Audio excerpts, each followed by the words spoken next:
नमस्कार विद्यार्थियों हमने हमारे जो पुराने वीडियोस हैं उसमें आपने देखा कि कुपोषण क्या होता है, सुपोषण क्या होता है, कुपोषण के कारण क्या क्या बीमारियां होती हैं।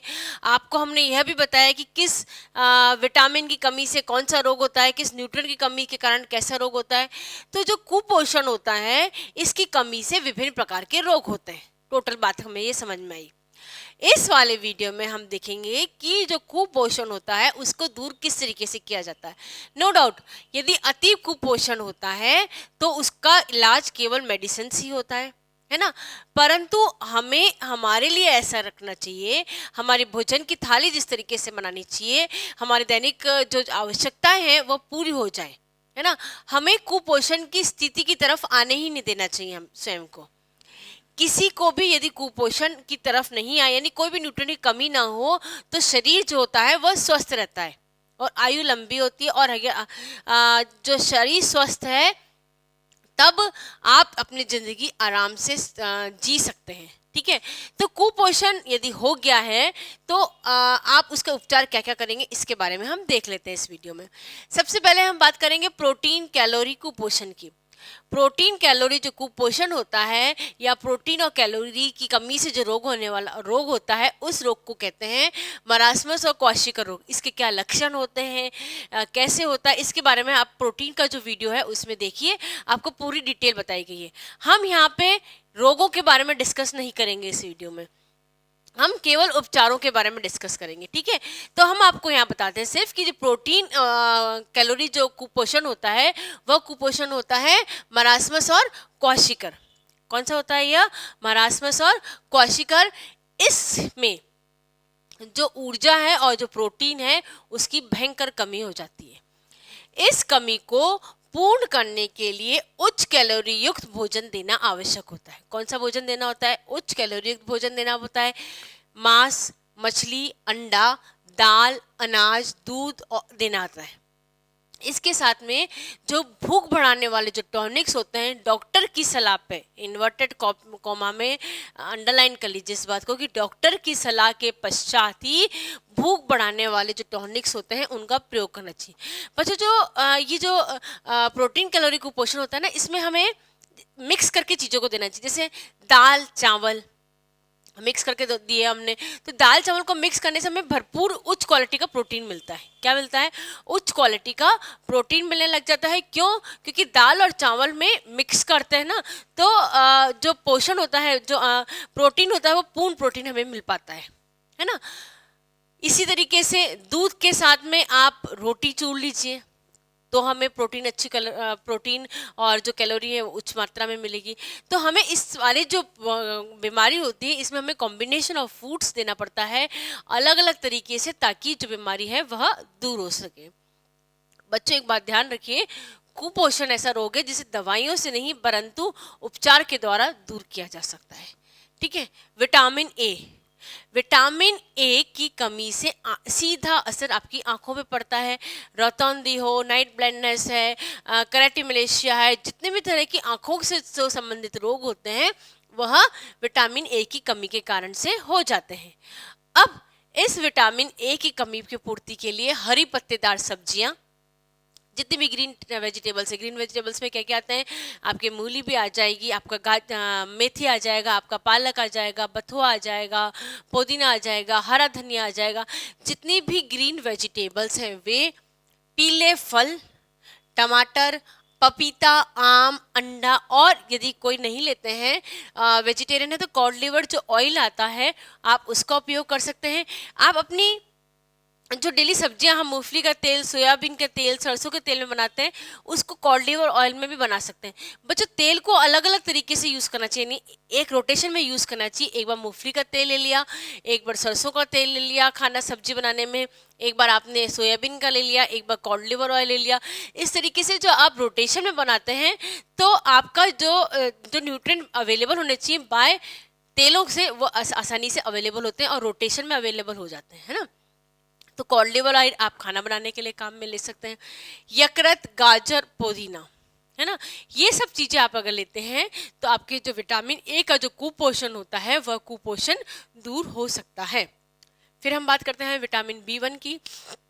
विटामिन बी 1 की कमी से तंत्रिका तंत्र में दिक्कत आने लग जाती है। और यदि तंत्रिका तंत्र में प्रॉब्लम आ रही है, दिक्कत आ रही है, तो नो डाउट जो आपका शरीर के अंदर किसी न किसी तरीके से दिक्कतें ज़्यादा हो जाएंगी। इसमें पेट में गड़बड़ी होती है, पाचन संबंधी प्रॉब्लम आ जाती है। इसके अंदर जो होता है सांस लेने में प्रॉब्लम आती है। तंत्रिका तंत्र की गड़बड़ी कारण से जो बी 1 की कमी के कारण सांस लेने में प्रॉब्लम आ जाती है। इसको पूर्ण करने के लिए साबुत अनाज, है ना, दालें नहीं, साबुत अनाज, शुष्क खमीर, तिल और मूंगफली के द्वारा इसकी जो कमी है उसको आसानी से दूर की जा सकती है। फिर हम बात करते हैं विटामिन डी की। विटामिन डी की कमी से शरीर के अंदर जो कैल्शियम और फास्फोरस है वो अवशोषित नहीं हो पाते हैं। ठीक है, विटामिन डी की कमी से जो कैल्शियम और फास्फोरस है उनका अवशोषण, उपापचय नहीं हो पाता है। उपापचय नहीं होने के कारण से रिकेट्स है, ऑस्टियोमलेशिया है, ऑस्टियोपोरोसिस है, इस तरीके की जो बीमारी होती है वह हो जाती है।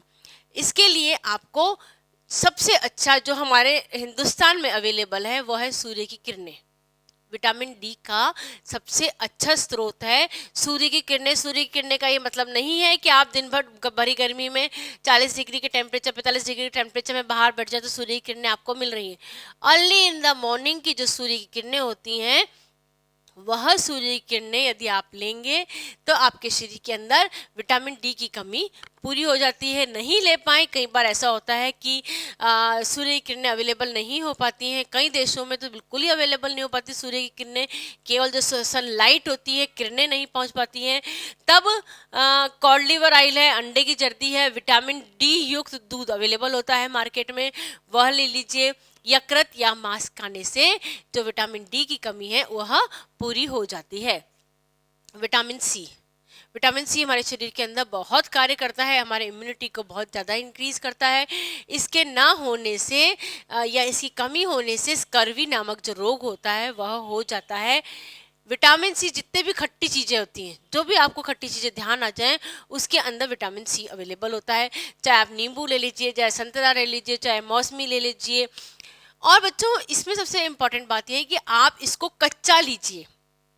यदि आपने इसको पका लिया, यदि आपने इसको गैस पे कर दिया विटामिन सी को, तो यह इसका जो मौलिकता होती है वह नष्ट हो जाती है और विटामिन सी आपके शरीर के लिए उपयोग में नहीं आ सकता। इसके लिए आपको विटामिन सी कैसे लेना चाहिए?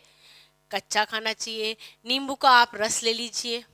ठीक है, पोहे में नींबू अगर आप डाल रहे हैं तो जब गैस पे पोहे हो तब मत डालिए, गैस से उतार के फिर आप उसको नींबू डाल लीजिए, क्योंकि ताप में यह नष्ट हो जाता है।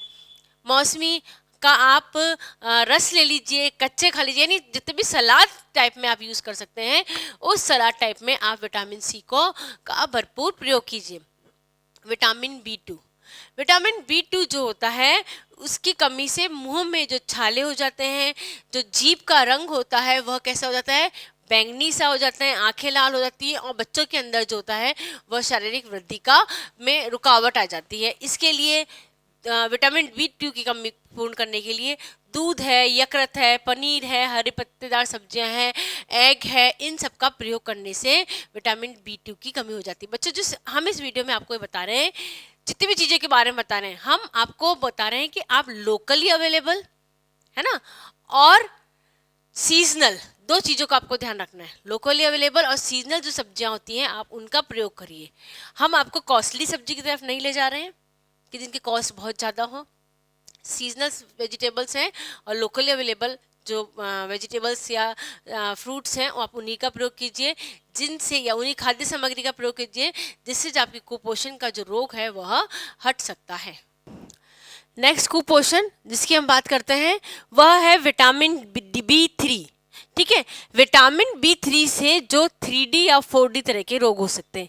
डी का इसलिए नाम दिया है कि ये जो तीनों रोग हैं वह अंग्रेजी अल्फ़ाबेट के डी अक्षर से शुरू होते हैं, इसलिए इसको क्या कहा गया है?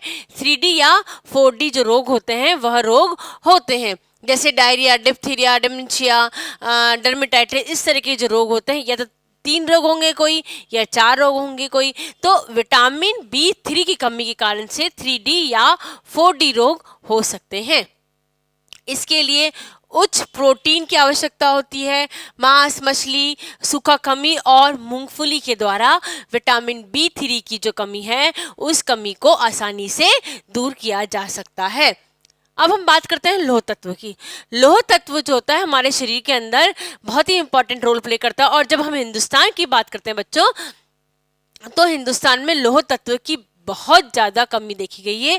स्पेशली महिलाओं की बात करते हैं, क्योंकि मेंस्ट्रुएशन साइकिल आता है हर महीने, क्योंकि गर्भावस्था का टाइम आता है, क्योंकि महिला धात्री महिला का अवस्था से गुजरती है, तो इन सभी कारणों से और भोजन संबंधी आदतें खराब होती हैं। इस कारण से लौह तत्व की कमी भारतीय महिलाओं में ज़्यादा देखी गई है। हीमोग्लोबिन लेवल जो होता है उनका कम होता है। ठीक है, यह यकृत, मांस, मछली, अंडे की जर्दी के द्वारा पूर्ण कर सकते हैं। इससे क्या होता है बच्चों, ये जो हम प्रोडक्ट्स बता रहे हैं, इन प्रोडक्ट्स में जो हिम के रूप में अवेलेबल होता है लौह तत्व, अब जब लौह तत्व हिम के रूप में अवेलेबल होता है तो डायरेक्ट बॉडी के द्वारा ऑब्जर्व किया जाता है, परंतु हरी पत्तेदार सब्जियां, दाल, बाजरा, गुड़, तिल, बथुआ, पुदीना होता है, इसके अंदर नॉन हिम के रूप में अवेलेबल होता है। क्या होता है him form, non him form, या आप लौह तत्व का वीडियो देखिए, उसमें हमने पूरी डिटेल में बता रखा है आपको। तो जब ये नॉन हिम फॉर्म में अवेलेबल होता है तो हमारे शरीर को किस फॉर्म में चाहिए होता है, हिम फॉर्म में चाहिए होता है। अब इसके एब्जॉर्प्शन के टाइम पे, अवशोषण के टाइम पे, उपापचन के टाइम पे हमें विटामिन सी की आवश्यकता होती है। तो लौह तत्व जो शाकाहारी व्यक्ति होते हैं, यदि उनके लौह तत्व की कमी हो जाती है तो वह इन हरी पत्तेदार सब्जियां, दालें, बाजरा, गुड़, तिल के द्वारा पूर्ण कर सकती है, परंतु क्या करना चाहिए उसके साथ में विटामिन सी जो है, विटामिन सी को भी ले लेना चाहिए, ताकि जो वह नॉन हिम फॉर्म से हिम फॉर्म में आ जाए। जितने भी वेजिटेरियंस होते हैं उन वेजिटेरियंस में, क्योंकि हरी पत्तेदार सब्जियां में नॉन हिम फॉर्म में लौह तत्व पाया जाता है, तो उसकी पूर्ति हेतु, है ना, उसकी पूर्ति हेतु क्या कर लेना चाहिए, हमें विटामिन सी के साथ में इन सब्जियों का, हरी पत्तेदार है, दाल, बाजरा, गुड़, तिल, बथुआ आदि सब्जियों का उपयोग कर लेना चाहिए, जिससे शरीर के अंदर उनका अवशोषण, उपापचन अच्छी तरीके से हो और नॉन हिम से हिम फॉर्म में कन्वर्ट हो और लौह तत्व की कमी नहीं हो। क्योंकि हम तो डेली खा रहे होते हैं, है ना, कई बार ऐसे लोगों की कंप्लेंट्स आती हैं कि हम हरी पत्तेदार सब्जियां खा रहे हैं परंतु हम विटामिन सी नहीं ले पा रहे हैं, तो वह लौह तत्व की कमी हो जाती है और लौह तत्व का कुपोषण, एनीमिया रोग हो जाता है। नेक्स्ट हम बात करते हैं फॉलिक अम्ल। फॉलिक अम्ल से भी एनीमिया का रोग हो जाता है। हरी पत्तेदार सब्जियां, साबुत अनाज, सूखा खमीर, अंडा के द्वारा आप इसकी कमी को आसानी से दूर किया जा सकता है। नेक्स्ट हम बात करते हैं आयोडीन की। हालांकि जो आयोडीन की कमी से रोग होता है वो बहुत ही कम होता है, परंतु एक पर्टिकुलर एरिया में इसको ज़्यादा देखा गया, इसीलिए से क्योंकि वो पर्टिकुलर एरिया में कि पानी में कह लीजिए, कि ज़मीन में कह लीजिए, आयोडीन जो होता है न्यूट्रिएंट वह नहीं अवेलेबल होता है, इसलिए उस पर्टिकुलर एरिया के लोगों को, काफ़ी लोगों को ग्वाइटर नामक जो रोग होता है, जिसके अंदर जो थायराइड ग्लैंड होती है वह बढ़ जाती है, उसकी जो साइज होती है वह इंक्रीज हो जाती है, रोग हो जाता है। अब इसकी कमी के लिए आर्टिफिशियली रूप से नमक के अंदर आयोडीन, ब्रेड के अंदर आयोडीन, आजकल तो तेल के अंदर भी आयोडीन आने लग गया है, तो आयोडीन युक्त तेल, आयोडीन युक्त ब्रेड, आयोडीन युक्त नमक का अगर प्रयोग करेंगे तो आयोडीन की जो कमी होती है वह नहीं हो पाती है। ठीक है बच्चों, हम आपको इस वीडियो में, आप देखिए, हम जो भी चीज़ों के बारे में बता रहे हैं, हम ऐसी चीज़ों के बारे में बता रहे हैं जो कॉस्टली नहीं है ना, जिनको आप बहुत ज़्यादा रेट पे खरीदें, ऐसी भी नहीं है।